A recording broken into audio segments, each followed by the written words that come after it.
ग्राम पंचायत भाखरावाली के अंदर सरपंच पद के प्रत्याशी श्री विक्रम सिंह कलेरी जी के पास आए हैं। हमने ग्रामीण स्तर के ऊपर हनुमानगढ़ ज़िले की प्रत्येक पंचायत की कवरेज आपको दिखाई है और हम डोर टू डोर हर व्यक्ति की सरपंच पद के प्रत्याशी के बारे में और गांव की समस्याओं के बारे में और विकास के बारे में हर कवरेज को आप तक पहुंचा रहे हैं। इसी के अंतर्गत हमारे साथ विक्रम सिंह जी कलेरी हैं, जो किसी पहचान के मोहताज नहीं हैं, क्योंकि लगभग 15 सालों से मैं इनके संपर्क में हूं। तो जन जन की आवाज़ को उच्च अधिकारियों यहाँ तक कि प्रशासन और सरकार तक पहुँचाने में इनकी अहम भूमिका रही है। तो कलेरी जी, आपका हमारे चैनल पे स्वागत है। थोड़ा सा आप पंचायत के अंदर होने वाले काम और विकास और समस्याओं के बारे में थोड़ा सा हमारे को बताएं। नमस्कार सर। नमस्कार जी। सर, आपके गांव में क्या क्या समस्याएं हैं, उनके बारे में थोड़ा हमें अवगत कराइए। देखिए, गांव के अंदर बहुत सारी समस्याएं हैं। मेनली जैसे पानी की समस्या है, निकासी की समस्या रहती है ज़्यादातर तो बरसात के दिनों में, और जैसे मकान गिर जाते हैं बरसात के दिनों में, या जो भी योजनाएं आती हैं सरकार की, उसके अंदर लोगों के साथ जो मतभेद हो जाता है कई बार। जिन लोगों को पात्र परिवारों को मिलना चाहिए जो चीज़, वो मिल नहीं पाती है, चाहे वो लोन की बात हो, चाहे मकान की बात हो, चाहे गलियों की बात हो, या किसी भी योजना का लाभ देने की बात हो, जैसे पेंशन की बात है या खाद्य सुरक्षा के अंदर जोड़ने की बात है। तो बहुत सारे लोग ऐसे गरीब लोग हैं जो वंचित रह जाते हैं। आप जैसे जैसे सवाल करेंगे मैं आपको उसके अकॉर्डिंग बताता जाऊंगा। बहुत सारी समस्याएं हैं गांव के अंदर। बाकी जैसे भी आप मेरे से प्रश्न पूछेंगे मैं उसका उत्तर आपके सामने देने को तैयार बैठा हूँ। एक सर, जैसे गांव में प्रधानमंत्री आवासीय योजना से जो वंचित रहे हैं, उनके बारे में आप क्या विचार हैं आपके? आप क्या प्रयास रहेगा उनको सहायता करवाने में? देखिए, सरकार की योजना है, इसमें सरपंच का अपने पास से कुछ देने को होता नहीं है। जो भी प्रधानमंत्री आवास योजना के तहत लोगों के मकान आएंगे, पक्का मकान जो भी आता है वो पात्र परिवारों को मिलना चाहिए। उसमें भेदभाव ये नहीं होना चाहिए कि ये मेरी पार्टी का, ये फलां पार्टी का, इसने मुझे वोट दिया है, इसने मुझे वोट नहीं दिया है। ज़्यादातर लोग ऐसा है उसका शिकार हो जाते हैं कि पार्टी का कोई भी जीत जाता है, वो अपने अपने लोगों के मकान बनवा देता है और दूसरे जो लोग हैं बेचारे भटक रहे होते हैं। ऐसे बहुत से लोग हैं जिनके अभी तक मकान गिर गए हैं बरसात के दिनों में, और वो गिरे हुए मकान में एक तंबू तान के लोग बैठे हैं, लेकिन उनको अभी तक मकान नहीं मिला है। और कुछ लोगों के मकान बने हैं, अच्छी बात है, बढ़ने चाहिए, लेकिन जिन लोगों को पात्र परिवारों को मकान मिलना चाहिए था प्रधानमंत्री आवास योजना के तहत, उन लोगों को मकान नहीं मिला है। मेरी प्राथमिकता रहेगी कि गांव के अंदर सर्वे करवा करके जो वास्तव में जिनको मकान मिलना चाहिए उन लोगों को प्राथमिकता से मकान दिया जाएगा। जैसे कोई विधवा महिला है, उसके कमाने वाला नहीं है, तो सबसे पहले प्राथमिकता विधवा महिला को देनी चाहिए। उसके बाद जो भी कोई कमाने के लायक नहीं है, बेचारा कोई उसका पुत्र नहीं है, या वो बिल्कुल ही लो कैटेगरी के अंदर कोई ऐसा परिवार है जो आता है, तो ऐसे परिवारों को मेरी प्राथमिकता रहेगी, उनको पक्का मकान दिलाया जाएगा। झूठे वादे मैं नहीं करूंगा, जो पात्र परिवार होगा उसको मकान दिया जाएगा। एक सर, जैसे वृद्धा पेंशन है, विकलांग पेंशन है, उनके लिए जो वंचित है उनके लिए आपका क्या प्रयास रहेगा? बिल्कुल सर, मैंने 500 से 700 के लगभग पेंशन अभी बंधवाई है पीछे। हमारे गांव से लेकर तकरीबन 10-12 जो विकलांग लोग थे, जो कहीं जा नहीं सकते थे। बुढ़ापा पेंशन तो चलती रहती है, जैसे 55 साल पर औरत की पेंशन है और 58 साल पे जो है पुरुष की पेंशन है। तो महिला और पुरुष के लिए अलग अलग उम्र निर्धारित की गई है। उनकी पेंशन जो भी जैसी उनकी उम्र होती है, हम उनके डॉक्यूमेंट घर पर लेके आते हैं और बंधवाने के लिए हम उनके पास घर पे जाते हैं, सारे डॉक्यूमेंट लेकर ई मित्र से उनको पूरा प्रयास करते हैं बंधवाने का। और 500 से 700 के लगभग मैंने पेंशनें बंधवाई हैं। और विकलांग लोगों का मेरी आपने सोशल मीडिया पर भी देखा होगा, विकलांगों के लिए क्या करना पड़ता है, उनको यहाँ से हनुमानगढ़ सरकारी हॉस्पिटल में ले जा करके और बाकायदा उनको डॉक्टर से उनका मेडिकल करवा करके, और वो उनके अंदर परसेंटेज नोट करता है कि ये 70% विकलांग है या 80% विकलांग है, तो उसके अनुसार उसको फिर संग्रिया के अंदर उसको अपडेट करना पड़ता है। फिर जयपुर साइड में उसकी पेंशन चढ़ती है, वहाँ उसके बाद ई मित्र पर चढ़ती है। तो ऐसे 10-12 लोगों का मैंने पेंशन बंधवाई है मेरे गाँव के अंदर। ये जैसे हंसराज जी हैं, भाट समाज के अंदर, उसकी पत्नी की पेंशन अभी आ रही है। और जयमल सिंह जी हैं, वो मेरे यही भाट समाज से, उनकी पेंशन मैंने बंधवाई है। ये 2 विकलांग थे। कालू राम जी हैं, एक पवन सेठ की दुकान के आगे है, वो अभी बेचारे यहाँ दुनिया से चल बसे हैं, तो उनकी मैंने पेंशन बंधवाई है। और 2-3 और लोग हैं जो मैं अभी मेरे याद नहीं है, इन लोगों को मैं हनुमानगढ़ लेके गया। और विकलांग लोगों की अभी आप पूछ लेना जाके, पेंशन आ रही है। और भी माताएं बहनों को कोई भी पेंशन की समस्या आती है, मैं हर वक्त तैयार रहता हूँ। एक सर, आपके गांव में शिक्षा की क्या समस्या है कितनी तक का आपके शिक्षा स्कूल है और उसके लिए आपका क्या प्रयास रहेगा आगे? देखिए, हमारे 2 स्कूल हैं यहाँ पर। एक तो 12वीं का स्कूल है, बच्चियों का स्कूल अलग से बना हुआ है। तो बालिका स्कूल के लिए मैंने प्रयास भी किया है पिछले काफ़ी 5 सालों से। वो उसके जो बरामदे थे, सारा स्कूल जानता है। बरसात के दिनों में ये गरीब लोगों की बच्चियाँ वहाँ पढ़ती हैं, क्योंकि पैसे वाले जो लोग होते हैं उनके तो प्राइवेट स्कूलों के अंदर बच्चे पढ़ जाते हैं, लेकिन जो गरीब तबका होता है वो बेचारा छोटा यहाँ पढ़ता है। तो बच्चियों के लिए बरसात के दिनों में पानी भर जाता था, तो बरामदा जो था बिल्कुल ही जर्जर हो चुका था, दरारें आ चुकी थी। जब बरसात में पानी यहाँ तक आ जाता था, बच्चियों को 2-2 3-3 दिन छुट्टी भी रहनी पड़ती थी। और वो एक या पीपल का पेड़ है, कोई नीम के पेड़ के नीचे उनको बैठना पड़ता था। मेरी वहाँ के प्रिंसिपल मैडम से बात हुई, उन्होंने मुझे कहा कि जो हमारा जो स्कूल है, मैंने कई लोगों को कहा है, सारे लोगों को ही कहा उन्होंने, जो भी मोतवर होते हैं उनको कहा, लेकिन उन्होंने कहा मेरी कोई किसी ने बात नहीं सुनी है। मैंने उनको कहा कि आप मुझे बताइए कोई समस्या क्या है। उन्होंने कहा भाई साहब ये समस्या है। तो मैंने कहा आप मेरे को लिखित में दीजिए। एक मैंने लेटर बनाया, श्रीमान उपखंड अधिकारी को मैंने दिया, और हमने 7 दिन का समय उनसे मांगा शिक्षा विभाग से कि हमारा 7 दिन के अंदर इसका समाधान किया जाए कि जो जर्जर हालत में बरामदे हैं उनको नकारा घोषित करके नया बनाया जाए। 7 दिन बीतने के बाद भी कोई अधिकारी वहाँ पर नहीं आया। तो उसके बाद मैंने ग्रामीणों को इकट्ठा किया और बालिका स्कूल के आगे 3 दिन धरना लगाया, उसकी तालाबंदी की। तब जाकर के तीसरे दिन शिक्षा विभाग के अधिकारी आए, हमारे साथ समझौता हुआ। समझौते के अंदर हमने उसको जब अंदर जाके बरामदे का हाल दिखाया तो उन्होंने कहा कि दरारें तो वाकई आई हुई हैं, लेकिन नकारा हम कर नहीं सकते। तो टालम टोल करने लगे। हमने कहा जब तक आप इसको नकारा नहीं करेंगे तब तक इसकी तालाबंदी ऐसी ही चलेगी, और जब नकारा करोगे तब हमारा ये समझौता होगा। तो हमारा दबाव के चलते पूरे ग्रामीणों ने सहयोग किया, 3 दिन तालाबंदी की और बालिका स्कूल को उन्होंने नकारा घोषित किया। सारे स्कूल को मैंने साथ में लग के, और मनरेगा श्रमिकों ने मेरे साथ वहाँ काम किया, और खुद मैंने ईंटें उठा करके उसकी बाहर निकाली हैं। मनरेगा श्रमिक उनको सबको पता है। 2 कमरों का और निर्माण हुआ। आप जाके आप बिल्डिंग देखना बालिका स्कूल की, बिल्कुल ऊंची बन के बिल्डिंग बिल्कुल तैयार है, जहाँ पर छात्राएं पढ़ती हैं, मेरे गांव की बच्चियां पढ़ती हैं, कोई तकलीफ़ नहीं है। और जो भी आगे मेरा यही रहेगा कि स्कूल का मैं खास ख्याल रखूँगा। स्कूल के अंदर कोई टीचर आ रहा है कि नहीं आ रहा है, कोई पढ़ा रहा है कि नहीं पढ़ा रहा है, बच्चियों को कोई किसी प्रकार की ड्रेस की दिक्कत तो नहीं है, बूट की दिक्कत तो नहीं, जराब की, कोई पेंसिल कॉपी की दिक्कत नहीं है, कोई हमारे सब्जेक्ट की किसी को दिक्कत तो नहीं है। पढ़ाई के अंदर जैसे युवा लोग हैं, तो जैसे 10वीं होती है या 12वीं कर जाते हैं लोग, या बीए कर जाता है कोई, तो 10वीं 12वीं और बीए करने के बाद ऐसे लोग होते हैं जैसे 10वीं के बाद कोई सब्जेक्ट लेना है, क्या लेना है, 12वीं के बाद मैं क्या करूं, बीए के बाद मैं क्या करूं। तो युवा जो लोग होते हैं वो भटक जाते हैं कि मैं कहाँ जाऊं।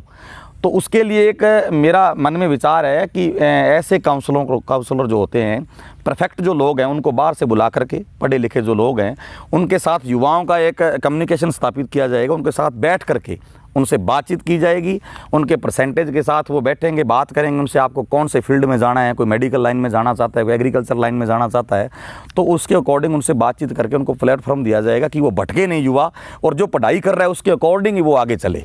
ये ऐसा मैं युवाओं के साथ। और जो गरीब परिवार की बच्चियाँ हैं, जैसे किसी के 70% हैं, किसी के 80% हैं, जो गरीब लोग पढ़ा नहीं सकते हैं, बेचारी बच्ची कई बार तो कोचिंग की मारी रह जाते हैं, कई बार पेपर देने के लिए भी, मान लो किसी का बाड़मेर आ गया, कोई जैसलमेर जाना है पेपर देने के लिए, उसके पास पैसे नहीं हैं। तो ऐसी गरीब परिवार की बच्चियां और बच्चों के लिए हम पैसों का प्रबंध करेंगे, एक कोष बनाएंगे, उसकी कोई व्यवस्था करेंगे इस तरीके से कि उनको वहाँ से पैसा दे करके गरीब परिवार की बच्चियां या गरीब परिवार का कोई ऐसा बच्चा जो पढ़ने में होशियार है और पढ़ सकता है और अपने लक्ष्य तक पहुँचने के लिए वो तैयार है, लेकिन पैसों की कमी की वजह से वो यहाँ रह रहा है, तो ऐसे बच्चों को रहने नहीं दिया जाएगा, उनको उनके लक्ष्य तक पहुँचाने का हम काम करेंगे। एक सर, जैसे डाणियों में लाइट और पीने के पानी पहुंचने में कोई समस्या आ रही है, तो उसके लिए आपका क्या प्रयास रहेगा? देखिए, डाणियों की काफ़ी समस्या है यहाँ पर। ये मैंने तकरीबन मैं आपको बता दूँ 2000, यहाँ तक मेरे याद है 2004 का सर्वे हुआ है। 2004 का सर्वे हुआ है, उसके बाद ये 6 और 10 16 साल हो गए। तो मैं इसके मार्फत, अब तो मैं क्या कहूँ, ये भी आपके मार्फत मैं कहना चाहता हूँ राजस्थान की सरकार से कि इन डाणियों का आप सर्वे कीजिए, इन डाणियों को दोबारा चिन्हित कीजिए। अब मान लीजिए 4 STP की डाणियाँ हैं, या आप लगा लीजिए इधर शमशान घाट की तरफ रोड जाती, पंजाब को जाने वाला रास्ता है, 3-4 डाणियाँ वहाँ पर हैं, और भी इलाके के अंदर डाणियाँ हैं। तो उन डाणियों को पेयजल सप्लाई नहीं हुई, यहाँ बैठे हैं, यहाँ भी डाणियों को पानी नहीं है। तो ये पानी क्यों नहीं है कि सरकार ने इन डाणियों को चिन्हित नहीं किया है, लोग यहाँ आकर के रहने लग गए, मकान बना लिया। मैं ये कहना चाहता हूँ सरकार से कि चाहे उन्होंने अपनी ज़मीन नहीं कटवाई, लेकिन डाणी उसको मानना चाहिए। जो डाणी में रह रहा है उसको डाणी माननी चाहिए। चिन्हित का मतलब नहीं होना चाहिए, जो जहाँ रह रहा है उसको पानी देना चाहिए। तो ये सरकार का मैटर है, इसको आगे तक पहुँचाने का हम काम करेंगे। और बाकी अगर पंचायत की तरफ से कोई ऐसी योजना आती है कि इन डाणियों को पंचायत की तरफ से सुविधा मिलनी चाहिए, तो मैं उसको प्रयास करूँगा कि इन डाणियों को पानी मिले, पीने का पेयजल की सुविधा हम उपलब्ध करवाएंगे। एक सर पिछले हमने सुना है पिछले 40 वर्षों से यहाँ गांव में बस का कोई आवागमन नहीं था, और आपके सहयोग से ये काफ़ी सहायता मिली है लोगों को, तो इसके बारे में थोड़ा प्रकाश डालिए। जी, ये बहुत बड़ा मुद्दा था 40 साल से। अब मैं ये नहीं कहूँगा कि मैंने करवाया, सभी को पता था, पीछे भी बहुत सारे सरपंच यहाँ पर रह के गए हैं, तो उन्होंने ध्यान नहीं दिया या उन्होंने करवाया नहीं, या उनको ज़रूरत नहीं थी। मैंने इस बात को देखा, समझा, और तकरीबन 2015 की बात है ये, और 2015 के अंदर हमने गांव के अंदर इकट्ठ किया, वो चुनाव था पिछला, उस टाइम की बात है। तो हम गांव के गुरुद्वारा में इकट्ठे हुए, ग्रामीणों को आवाज़ लगाई गई कि मैंने वहाँ परिवहन विभाग से वो पूरा उनका बायोडाटा निकाला कि हमारे गांव के अंदर से तो 12 बसें जा रही हैं, लेकिन हमारे गांव के अंदर से एक भी बस नहीं आ रही है। तो हम गांव के गुरुद्वारा साहिब में इकट्ठा हुए, और इकट्ठा होने के बाद हमने ये तय किया कि हम एक एप्लीकेशन परिवहन विभाग हनुमानगढ़ को देंगे कि 7 दिन के अंदर परिवहन विभाग जो है इन बसों को वाया भाखरावाली होकर भेजे, ताकि इन ग्रामीणों को 3 किलोमीटर आने जाने में कोई परेशानी ना हो। ये तय हो गया। अगर हमने ये कहा कि 7 दिन के बाद बसें नहीं चलती हैं, तो हम सब ग्रामीणों ने ये तय किया कि उसके बाद रोड पर चक्का जाम किया जाएगा और पूरे का पूरा गांव वहाँ जाकर बैठेगा। सब ग्रामीणों ने हाँ भरी। उसके बाद हमने परिवहन विभाग को इसका एक ज्ञापन सौंपा।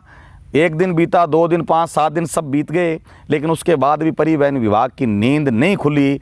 तब हमने जाकर के ढोलनगर में चक्का जाम किया, पूरे का पूरा गांव वहां पर बैठा, और तकरीबन सुबह से शाम तक 3-4 बजे परिवहन विभाग के डीटीओ आए, उनके पूरे अधिकारी वहाँ पर आए, हमारे साथ समझौता हुआ। समझौते में ये तय हुआ कि इन 12 बसों का परमिट गांव भाखरावाली के अंदर से है, और इन बसों को यहीं पर जाने के लिए पाबंद किया जाएगा, और उन बसों को यहाँ से चलाया गया। अब गांव के अंदर से 12 बसें आती हैं और 12 बसें अबोर को जाती हैं।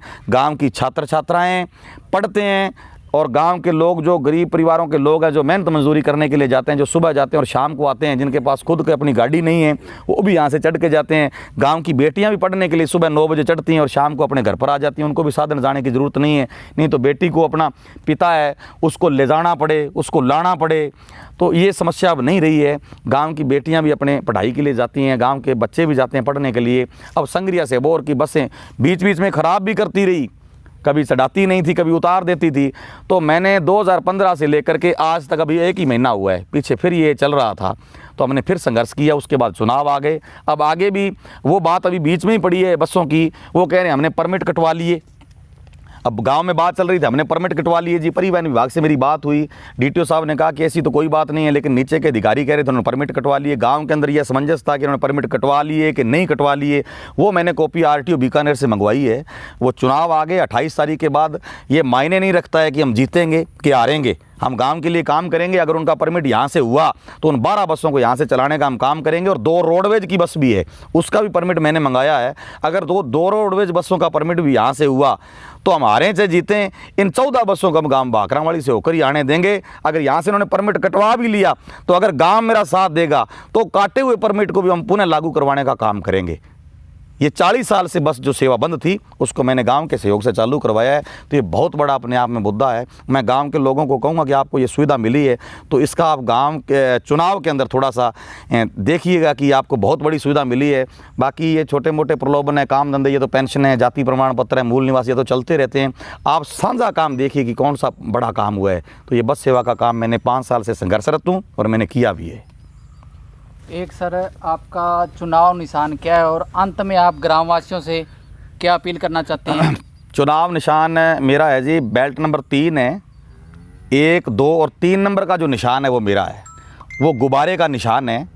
गुब्बारे के निशान पर आप आने वाली 28 तारीख को मैं ग्रामीणों से और जो भी आपके चैनल के माध्यम से मेरे को देख रहे हैं उनसे भी मैं अपील करूंगा कि आपका कोई भी मित्र, रिश्तेदार, या जो मैंने हनुमानगढ़ ज़िले के अंदर सेवाएं दी हैं, मैंने विजयनगर, अनूपगढ़, गंगानगर के किसानों के साथ भी सेवाएं दी हैं। किसान आंदोलनों में मैं रहा हूं, चाहे वो किसान की नरमा की बात हो, मूंग की बात हो, फसल समर्थन मूल्य पर बेचने की बात हो, चाहे वो भाखड़ा आंदोलन हो, पानी की बात हो, इन आंदोलनों में मैं रहा हूँ और किसानों के साथ में कंधे से कंधा मिला के चला हूँ। मैं उनसे भी आपके चैनल के माध्यम से यही कहूँगा कि आप मेरी सपोर्ट कीजिए, आप मेरे काम के नाम पर सपोर्ट कीजिए। मैं आपको ये नहीं कहता कि आप किसी रिश्तेदार पर दबाव दीजिए कि आप विक्रम को वोट दीजिए, मैं ये नहीं कहूँगा। मैं इतने कहूँगा कि अगर मैंने काम किया है, अगर मैंने हनुमानगढ़ क्षेत्र के अंदर, अगर मैंने संग्रिया क्षेत्र के अंदर, अगर मैंने मेरे गांव के अंदर काम किया, और गांव के लोगों से मैं अपील करूंगा कि काम किया है, काम करेंगे और काम कर रहा हूं, आप काम को वोट दीजिए। लोगों की यही रहती है वोट देने के बाद, महीना 2 महीने के बाद, क्या ये तो क्या फैसला कर लिया भी, मैं तो यार वो तो पंगो ले लियो, जब वोट दे दियो तो गड़बड़ होगी, वो तो सही बंदों कौन चुने हो। तो कोई भी प्रलोभन आपको देने आए, 4 दिन शेष बचे हैं। आप कहीं कपड़ा लेने के लिए जाते हो, कपड़ों लेने से दावा जावा दुकान पर है तो बैठे बाणियों कई बांध का कपड़ा खिंडा है, टेरी काट लियो, चाहे थे लीलन ले लियो, चाहे थे खद्दर ले लियो, बात तो थारे पर डिपेंड करे भी थे कि लेनों के है, बाणियों को दबाव थोड़ी है कोई। तो ये तो अब चुनाव है, कपड़ा आपके सामने है और ख़रीदने वाले आप हो, तो हमारा कोई दबाव नहीं है भी आपको क्या लेना है। 3 कैंडिडेट आपके सामने, 4, आज जो आपको अच्छा लगता है उसको चुनो, और अच्छा वो लगे जो आपका काम करे। आप किसी प्रलोभन में आकर के, किसी झांसे में आकर के, किसी के दबाव में आकर के, किसी रिश्तेदार के दबाव में आकर के आप अपने गांव का भविष्य बर्बाद न करें। आप काम को चुनें, जो काम करता है, जो काम करेगा और जो काम कर रहा है उसको आप वोट करें, यही मैं ग्रामीणों को अपील करूँगा। और आने वाली 28 तारीख को इतना याद रखें कि गुब्बारे का बटन दबा करके आप मेरे को एक बार गांव के सरपंच पद पर बिठाइए। हम जी विक्रम जी कलेरी हैं, इनके समर्थक हैं, इनसे वार्तालाप करते हुए। नमस्कार सर। नमस्कार जी। सर, विक्रम सिंह जी कलेरी हैं, इनका आप समर्थन कर रहे हैं, इनमें क्या खासियत है, थोड़ा प्रकाश डालिए। ठीक है जी, जैसे आपने मेरे को मौका दिया बोलने का, आपका आभार करते हैं, आपका धन्यवाद। और जैसा कि आपने पूछा कि मैं क्यों इनका समर्थन कर रहा हूँ, तो मेन बात तो ये होती है कि एक युवा, एक यूथ होने के नाते मैं उन सभी का एक रिप्रेजेंट कर रहा हूँ कि जैसे एक युवा क्या सोच रखता है इनके बारे में या कैसा भी है। जैसे देश हमारे जो गांव में अभी सरपंच के लिए जो चुनाव हो रहे हैं, उनके लिए मैं इनका समर्थन क्यों करूँगा, या आगे आने वाले के लिए मेरा क्या इसमें लालच होगा, या ऐसा भी हम सोचते हैं कि हमें किसी ना किसी प्रकार से हम कोई लालच होता है, इसलिए हम इनको वोट देते हैं। हाँ जी, हाँ जी। ठीक है, तो मैं इन भाई साहब जो हमारे विक्रम जी कलेरी हैं, इनके साथ ये हमारे गांव के बहुत ही अच्छे जैसे समाज सेवी हैं, और ये मेरे बड़े भाई साहब हैं, इसलिए और इसके अंतर्गत जो इन्होंने काम किए हैं, अब जो हम देखते हैं कि जैसा कि कोई सरपंच का प्रत्याशी होता है, वो कहता है कि मैं आगे काम करवाऊँगा, ठीक है, कि मैं हमारे गांव के लिए कुछ काम करूंगा, या ऐसे करवा दूंगा या वैसे करवा दूंगा, वो अलग बात होती है। लेकिन जो हमारे विक्रम जी कलेरी हैं, इनका मैं समर्थन इसलिए कर रहा हूं मेरे दिल से, क्योंकि इन्होंने पीछे वाले जो गत वर्षों में मैंने जो जब तक मेरे को जो कुछ ज्ञान है, जितना मैंने देखा है, कि इन्होंने जो बिना कोई पावर होते हुए, बिना किसी सरपंच पद पर या कोई भी मेंबर पद पर नहीं थे, फिर भी इन्होंने गांव के लिए बहुत प्रयास किए हैं।